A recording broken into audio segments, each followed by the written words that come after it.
Regardez encore au niveau de devant un nombre indénombrable au singulier. Un nombre indénombrable. Nous savons qu'un nombre indénombrable, c'est un nombre qu'on ne peut pas compter. Un nombre qu'on ne peut pas compter. C'est-à-dire, par exemple, quand on prend l'eau, on ne peut pas dire une eau, deux eaux, trois eaux. Il faut qu'on dise, par exemple, une boîte d'eau ou bien un sachet d'eau. Mais dire, par exemple, une eau, deux eaux, trois eaux, on ne peut pas. Donc, avec ces mots-là, là aussi, on n'utilise pas l'article D. Regardez un exemple. On dit rice is the main food eaten in Guinea. Rice. Là, le nom indénombrable ici, c'est rice. Rice, c'est le riz. On dit le riz est la nourriture principale mangée en Guinée.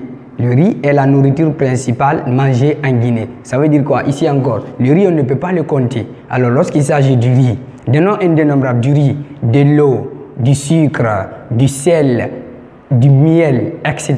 Tous les noms que vous connaissez, donc on ne peut pas compter. À ce niveau, vous n'utilisez pas encore l'article V. Mais n'oubliez pas, quand c'est précis encore, on peut l'utiliser. Voilà. Ici, on dit devant un nom dénombrable au pluriel. Devant un nom dénombrable au pluriel, là, on peut compter les noms. Par exemple, les élèves, les bancs, les téléphones, les voitures, etc.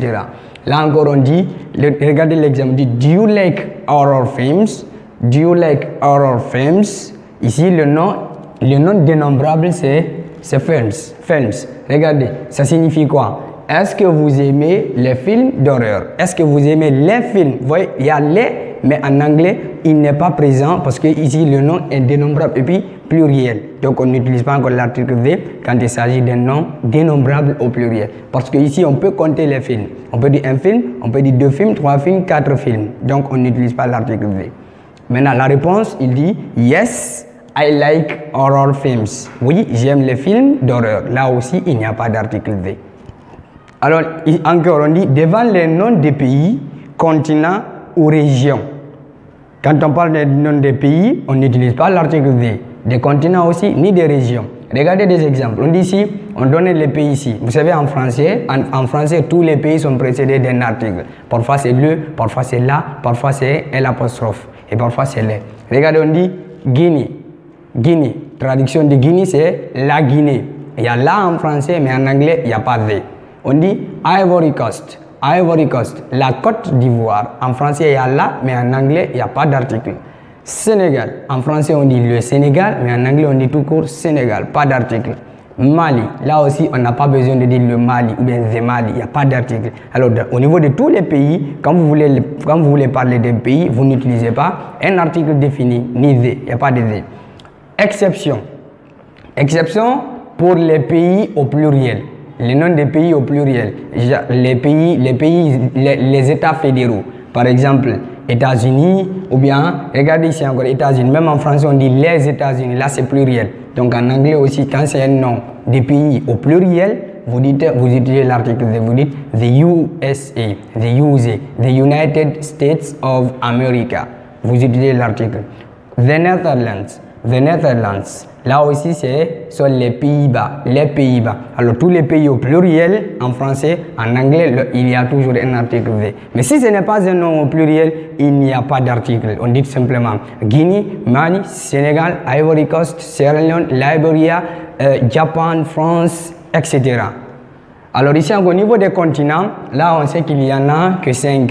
Donc, ici, on a Africa, America, Europe, Asie, Océania. Là aussi, il n'y a pas d'article. En français, on dit l'Afrique, l'Amérique, l'Europe, l'Asie, l'Océanie. Il y a un article. Mais en anglais, il n'y a pas d'article. Vous les utilisez directement. Africa, America, etc. Au niveau des régions aussi, regardez. Ici encore, on dit West Africa, South Africa, South America, North Europe, East Asia. Signification de ça en français, West Africa, l'Afrique de l'Ouest, l'Amérique du Sud, l'Europe du Nord et l'Asie d'Est, l'Asie de l'Est. Mais en anglais, il n'y a pas d'article. En français, il y a toujours un article. Alors regardez, ici encore on dit devant les noms de titres ou professions suivis d'un nom propre. Avec les exemples, vous allez comprendre plus. Ici on dit Président Nelson Mandela. Président Nelson Mandela. Signification, le président Nelson Mandela. Président Obama. Dr. Smith. Vous voyez, professeur Ekedi, etc. On n'a pas besoin d'article comme en français. Là aussi, devant les jeux, précisément les sports par exemple. Ici on dit I play tennis. En français on dit je joue au tennis. Ici aussi on dit I play tennis. On ne va pas dire I play the tennis. I play tennis tout court. Football, I play football. I play basketball. I play handball. Fini.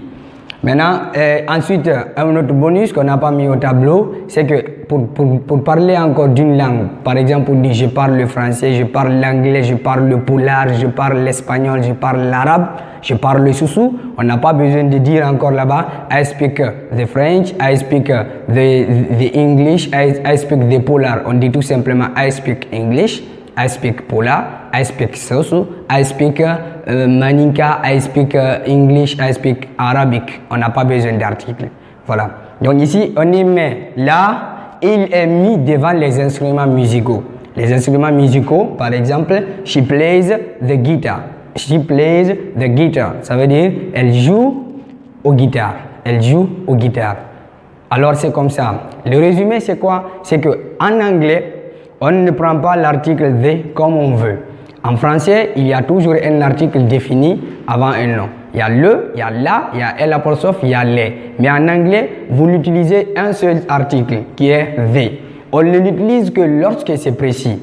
Lorsque c'est précis. Mais tous les points dont on vient de signaler là, vous allez les réviser très bien, vous les écrivez sur votre cahier et puis là, vous allez lire à chaque fois. N'oubliez pas que c'est difficile parce que c'est beaucoup, c'est tellement facile. Tout ce que vous allez mettre dans votre tête, c'est qu'on ne l'utilise que lorsque c'est précis. Ça veut dire que si ce n'est pas précis, on ne l'utilise pas en suivant les points qui sont là. L'anglais, c'est facile, mais c'est si vous vous concentrez beaucoup en apprenant, parce qu'on ne va pas prendre les notions et mettre dans votre tête. C'est vous-même qui allez les mettre dans votre tête. Merci beaucoup et à plus tard pour donner un autre encore cours qui est très important en anglais. J'espère que vous n'allez pas seulement regarder les vidéos, vous allez les noter et apprendre à parler dès maintenant. Et n'oubliez pas de partager pour vos amis. Vos amis aussi ont besoin comme vous. Merci beaucoup et à plus tard.